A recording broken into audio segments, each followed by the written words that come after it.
Alright, so I'm pretty sure some of us, or most of us, have been in a relationship here. And if you haven't, I mean, you should probably listen up because you don't want to have a character that has bad experiences. So my quote here states, "Winter must be cold for those with no warm memories and affair to remember."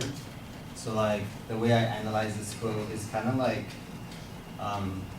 if you've been in a relationship and stuff, you should kind of not necessarily take like the negative of a bad relationship or like something that did not work out.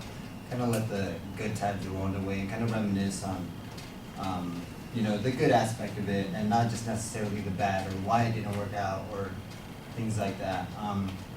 For example, when I was in a relationship and stuff, not everything was good and kosher, not everything went smooth, but when the good times did happen, you know, it's kind of memories that I did take with me, and I did appreciate the good times and not necessarily just like all with the bad. Another example is like, if you did go with a relationship that did not work out and you have the character of being like, oh, she was this and she was that, and you have that kind of attitude, it kind of reflects a lot on your character and the type of person that you are in terms of like, if something bad is to happen. Also, with that being said, in conclusion, I feel like people should lighten up a little bit more and not necessarily look at the bad in relationships or like negative aspects on things. And the quote, "Winter must be cold for those with no warm memories," kind of just states that we should be a little bit more concerned and a little bit more alive with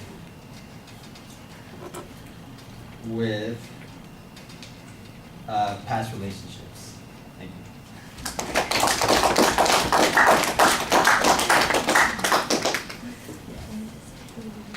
That wasn't 2 minutes. Yeah, time feels like it's up there forever, man. But it's alright. That was my first one. I tried to milk it.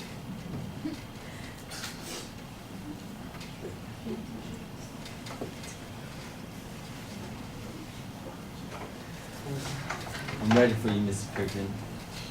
What's that? I'm ready for you. Oh, okay. We'll get you. We're coming back at you. All right. Shared experience at the beginning that leads into the topic. That's pretty effective. Your interpretation of the quote, that's fine. It's, you know, the point of the quotes is to be open-ended, to give you a chance to find something that you want to talk about. But I think you need to have a clearer focus about what you're trying to say. So I didn't mind the way you kind of started off and the way you interpreted the quote, but so what does this mean in the long run? What is it that you want us to get out of this at the end? And I think that where it's clear that you didn't quite have that is when you get to the end and you're struggling to find the exit and you don't really know what it is you were trying to say in the first place, and so as a consequence you get stuck, you know, and wandering around looking for that exit line. You made it finally, eventually, but it was not necessarily as clean as it could be, and I think you'll notice that when you watch back.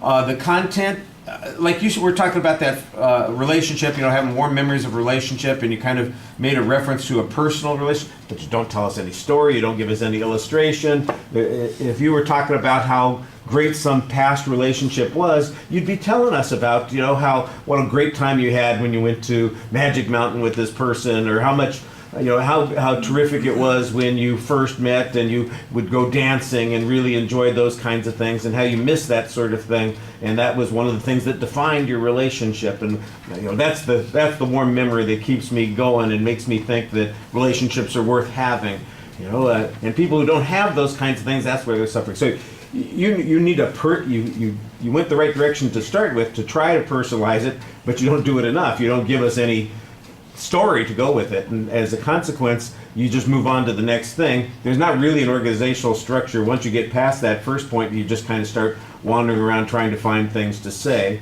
and I think you know that. But While you're speaking to us, you look at us for the most part. Your voice is loud and clear. There's some energy in the presentation. You're doing the kinds of things as a speaker that you want to do when you're presenting. You just need to work on content. I think you'll be fine if you stick with doing what you're doing as a speaker for the presentation things. When you're doing a prepared speech or if you're doing another impromptu speech, you'll be okay. Got to work on the content though. All right, thank you.